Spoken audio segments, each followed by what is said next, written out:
Hullabaloo and howdy-do, everybody. Hullabaloo and howdy-do. My name is Jenny from the block, and today we'll be taking a look at Cruelty Free, a horror novel by Caroline Glenn.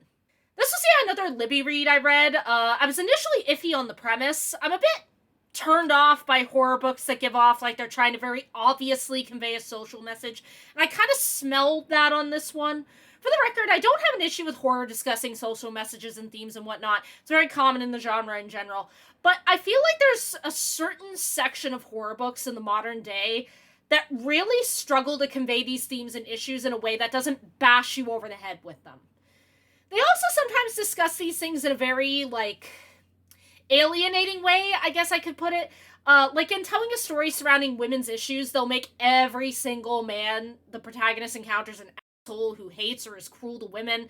This can potentially work as a form of satire, or if there's a more narrow focus on a specific cultural experience, but in my experience, this can often be the result of the author having a very specific experience with the world, and therefore believing that it reflects all women's experiences and attitudes, which I really, really dislike because I am also a woman and can speak for myself and do not always agree with the way that, some female authors think that we all have the same experiences and opinions and attitudes on things. Anyway, that's the vibe that the summary of Cruelty Free was giving off. One of those transparent kind of boo sexism horror books that whacks you over the head with the message, and I wasn't really into that, so I kind of wasn't really into it. I kind of wasn't really interested in picking it up. But again, it was on Libby, I had a work shift to get through, and I do enjoy any book that gives the vibe that it might be trying to dunk on Goop or Gwyneth Paltrow, so I decided to give it a chance. So, in 2014, Lila Devon, a breakout movie star with a famous actor husband, experiences what you could call a modern-day Lindbergh baby kidnapping. Her toddler daughter, Josie, is snatched from her room one night, and a note is left calling for her ransom. Naturally, the police suspect that Lila and her husband might have something to do with it, not helped at all by the fact that Lila was high on nose candy for a period of the time that night. She admits that, and defends it with, "It would have worn off by the time I got home." A+ defense, no argument to have here. If that sounds harsh, I should probably mention that Lila's entire shtick is that she stumbled onto acting and supposedly has stayed pretty grounded even after becoming a massive celebrity. I cannot stress enough that staying grounded and casually using nose candy and then coming home to your family at night are mutually exclusive concepts. Normal, grounded people don't use hard drugs and then come home to kiss their babies goodnight. Those people get visits from CPS, and rightfully so. Anyway, Josie is held for ransom, and a new note shows up telling Lila and her husband to come bring the money alone, and don't tell the cops. Lila orders her husband not to breathe a word, but the nanny finds out and calls the cops, who insist on being part of the sting. One of them thinks that the kidnapper is pulling a gun on Lila, and the whole thing ends up falling apart. Later, the badly burned body of a toddler is pulled out of a lake, and it's believed to be Josie. A decade later, Lila's returning to Los Angeles after living reclusively in India and healing herself. She now wants to come back and start a skincare brand. There are a handful of people who have earned her ire. There's Detective Fox, who did and continues to suspect Lila of murdering Josie herself and setting up the whole kidnapping thing as a ruse. Then there's Detective Carmichael, who's a little more sympathetic and blames himself for the botched attempt to ransom Josie. Then there's the nanny that narked, the friend who wouldn't give Lila's skincare brand a chance when she came back to town, the creep who is believed to have killed Josie, and finally what I suspect is meant to be a Perez Hilton XP that milked Lila's tragedy for all it's worth. Incidentally, the Perez Hilton XP's blasé attitude about that during a private meeting is what ends up driving Lila to spontaneously cut his throat. The horror doesn't last too long, though. With the help of her new partner, Sylvie Lightly, Lila disposes of definitely not Perez Hilton's body and decides she wants to go after the guy accused of killing Josie. And also the cops have failed her. And her ex-friend. And the nanny who narked. So long story short, Lila and Sylvie become serial killers and lovers. And at some point during this merry march of murder, they realize that human collagen works really well in their skincare products. And since the entire world victimized Lila by having the audacity to suspect that she killed her own daughter, don't they deserve to rub human flesh onto their skin? I'll leave the recap there for now. This one was peculiar, and those are the salient points. I actually think the ending has a decent twist that I feel like you should discover on your own. Woo! Okay, so this one was all over the place. I knew this was a horror thriller book, but I didn't know that we were going to veer into horror satire comedy territory too. Things get a little absurd down about the time when Lila and Sylvie crack up laughing as they decide to murder people for their collagen. I think this book was a little tonally weird in that it has several kinds of satirical and black comedy moments, but then also had stretches where it was typical serious horror story with zero humor or satire in it. It felt like the story was veering back and forth from time to time, like it kept forgetting what it was supposed to be one or the other, or at least that it was supposed to blend the two more seamlessly. I was surprised by Lila's descent from semi-decent human being giving into dark impulses into actual psychopath lacking any and all self-awareness. The author made use of several time skips throughout the story, maybe to kind of take the burden off of having to depict that slow and subtle change in character. Lila's characterization and narrative fascinated me in the sense that, like, if you take her at face value, it is all sexism. Her entire personality is victim, victim, victim, victim, victim. Everyone victimized me. Everyone did me wrong. Obviously, I was innocent. I was done wrong by everyone. Fuck them all. Now, there are two potential lenses through which to view this. Option one is that the author is trying to offer commentary on sexism through fiction, which is an entirely legitimate possibility. Under this theory, we are meant to take Lila's perspective completely 100% seriously and not question her claims of victimhood or sexism right up until the point when she starts crossing more obviously unhinged and indefensible lines. Killing Peter to make Maya stay, kidnapping Talia, etc., etc. She's absolutely right and valid and justified up to a point, and then goes off the rails when she starts hurting people who have done nothing to her. Option two is that you take this as the author fully committing to Lila's skewed perspective. Like, yes, Lila has a victimhood complex as a result of her daughter's kidnapping, and some evidence to support that is the Perez Hilton XB being an actual scumbag. On page 93 of my ebook, the conversation proceeds as follows. Quote, "Look, I invited you here to clear the air. This thing has defined my life, and I don't want to live like that anymore. Josie wouldn't want that either," Lila said. Before Lila could continue, Nico cut her off. "I appreciate the invitation. Otherwise, I never would have known how to reach out to you. I want to apologize for how my site wrote about you 10 years ago. There's nothing I can say to excuse it. I know it sounds nuts to say it was nothing personal, but it literally wasn't. Take comfort that it was never about you. People just wanted more of your story." She should have been happy that she'd gotten an apology at all, but all of it was a lie, Lila said. Nico put a finger up. "We hire fact checkers to verify. You spread conjecture. Your reporting started a hate movement against me." The little gray creature peeked out of its nest. "No." Lila shut her eyes for a moment, collecting herself. Nico hung his head. 2011 through 2016 were my dark years. I was a grisly little ketamine troll who wore flip-flops to work because my sole focus in life was getting WSBL off the ground. Honestly, Trump getting elected was a huge wake-up call for me. He paused, searching her face for a mutual understanding she couldn't give him, and then continued. "That's not, like, a justification for me being nosy, but it is an explanation. I wasn't trying to ruin your life, of course not. It just became a public story, so I had to cover it to the best of my abilities." At least he was the one to bring it up. She supposed that had to count for something. "I appreciate your apology. 2014 doesn't seem that long ago, but we've come a long way in how women are treated in the press. Cards on the table, like reporting on such a horrifying, brutal crime day in and day out, really affected my mental health." "I'm sorry to hear that," Lila said. "Do you ever think Josie might be alive?" Nico asked. I rewatched Anastasia the other day, and I was like, wait a second, because the body they found in Lake Gregory was too badly burned. Unquote. Then he starts rambling about a podcast he started about famous mothers, and finally says the absolute worst thing he could possibly say.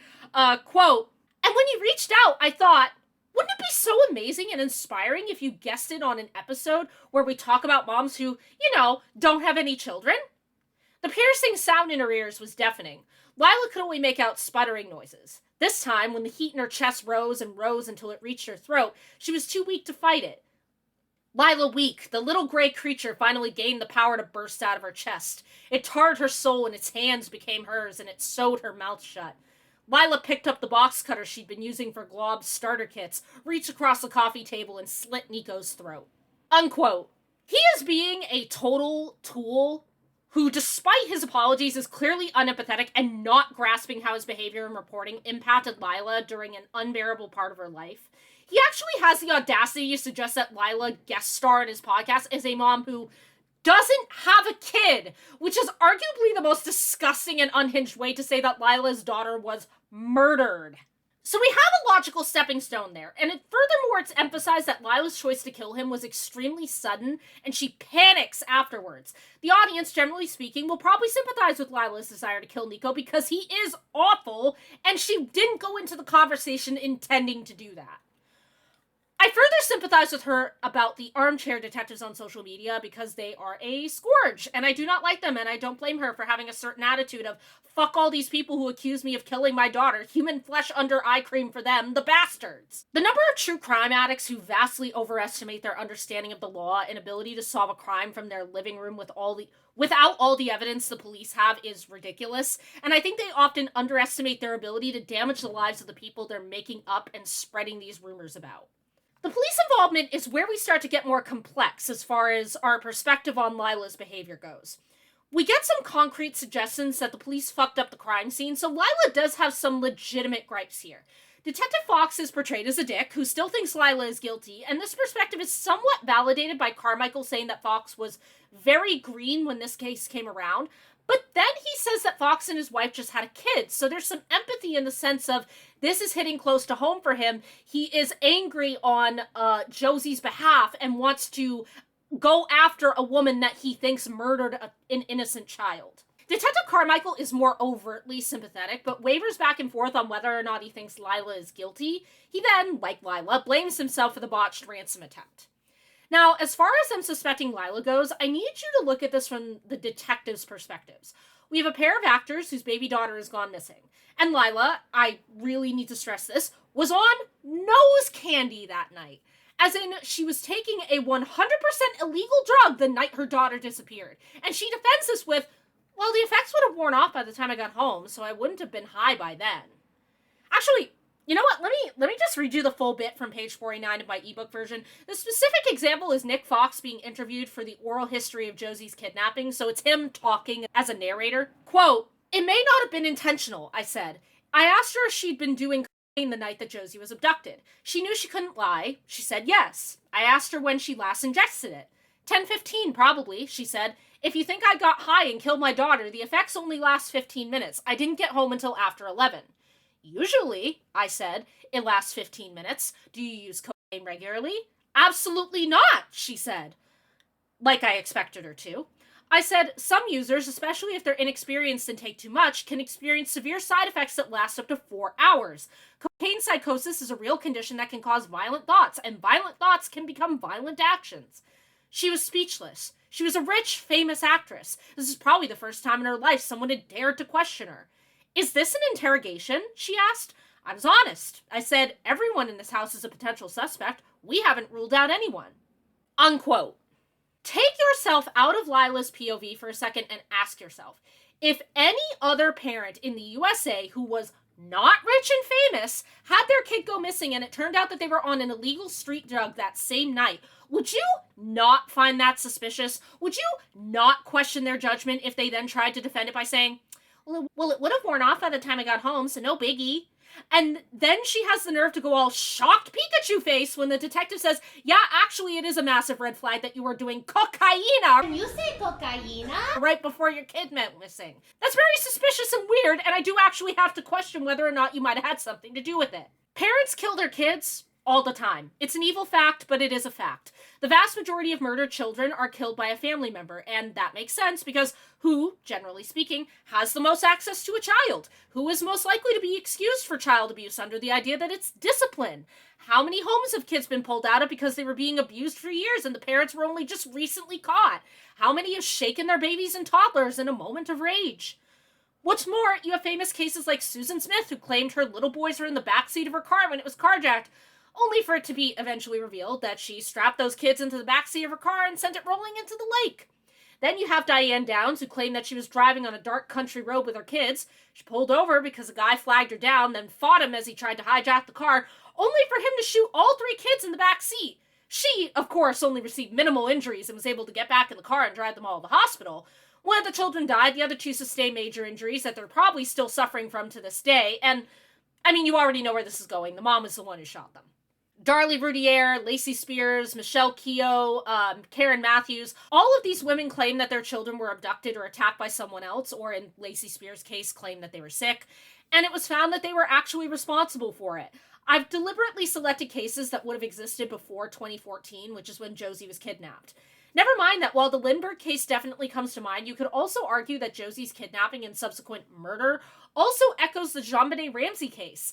Little girl goes missing, ransom note left explicitly addressing only one of the parents, the police come in and mess up the case, and the Ramseys were, and still are by many, suspected of committing the crime themselves. If I'm a cop, I have all of this in my head when it's reported that an actor's child was stolen for ransom.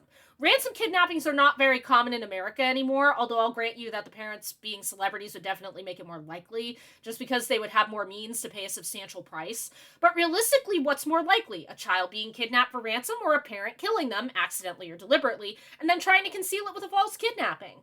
It's what the Ramseys were accused of, and it's also what Casey Anthony was accused of. And though acquitted, popular opinion still generally believes her to be guilty. It makes sense for the cops to be skeptical of Lila and Aiden, especially given the drugs, and especially given that, at one point, Lila tries to go behind their backs and meet up with the alleged ransomer on her own.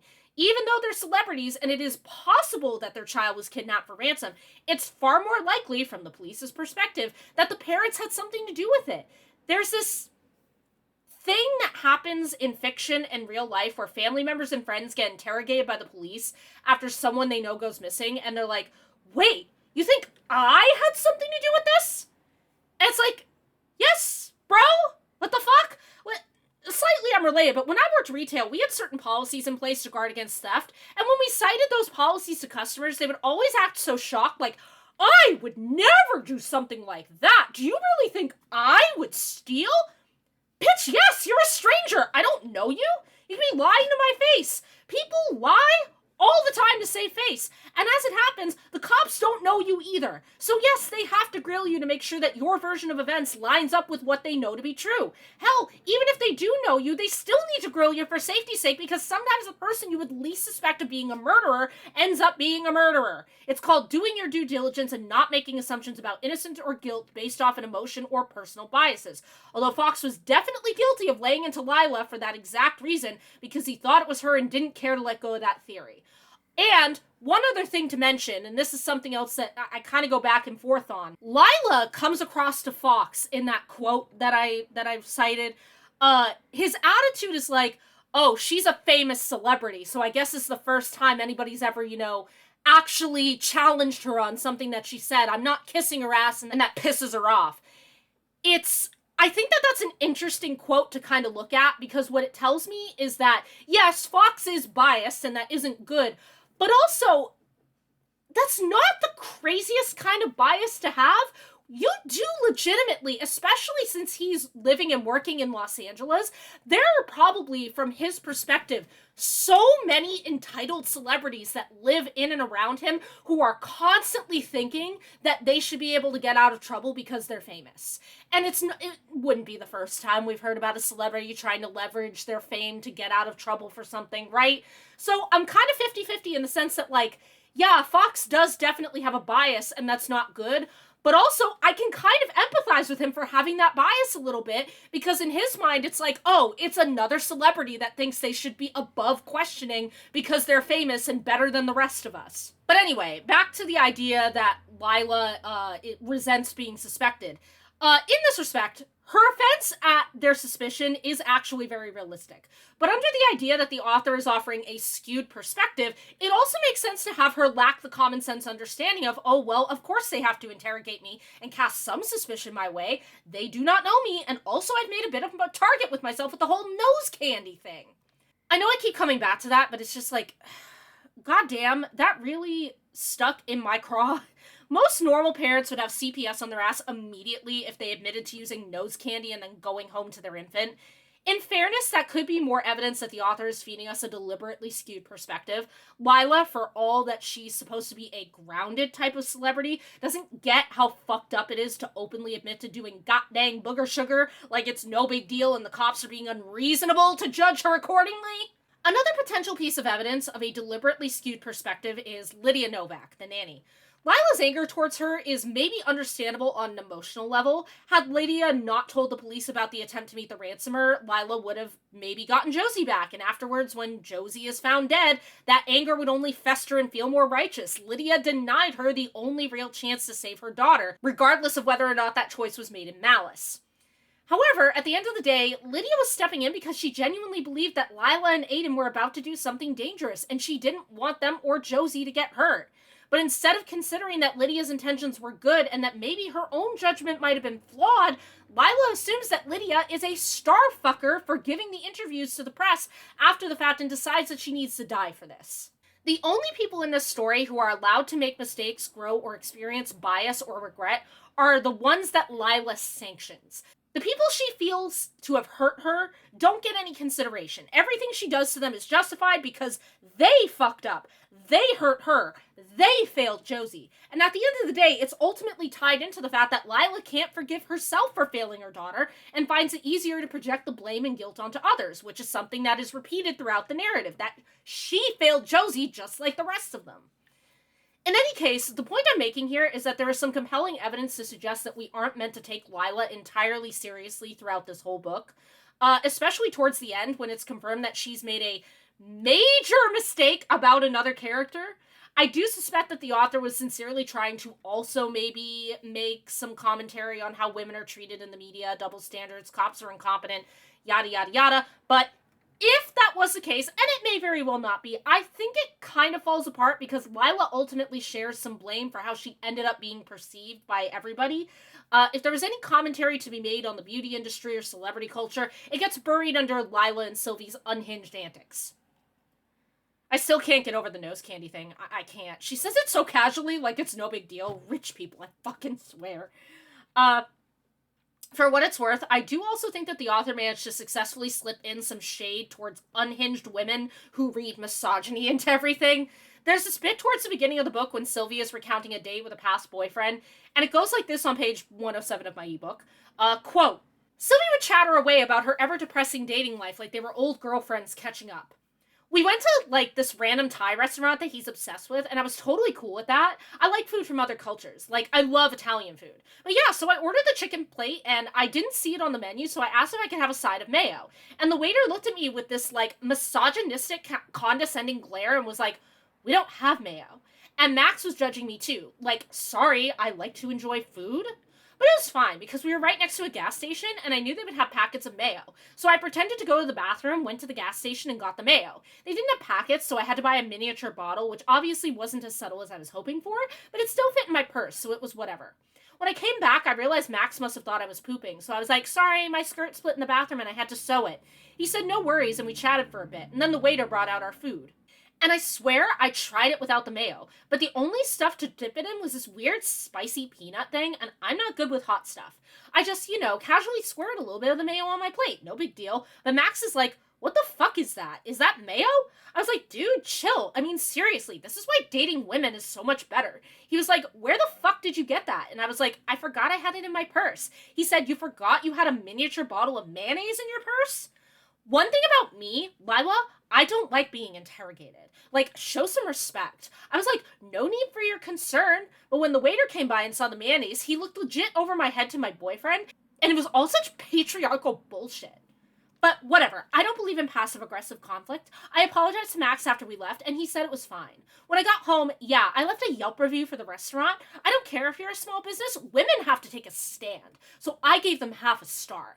And then I get a call from Max, who I guess is friends with the manager there, and he's like, what the fuck? They're a family-owned business. They didn't do anything. It's just so typical male, right? To not even try to empathize. And then he ended things. I was really mopey and sad at first, but I'm starting to realize just, like, how much I dodged a bullet, right? Unquote. Sylvie is clearly off her rocker.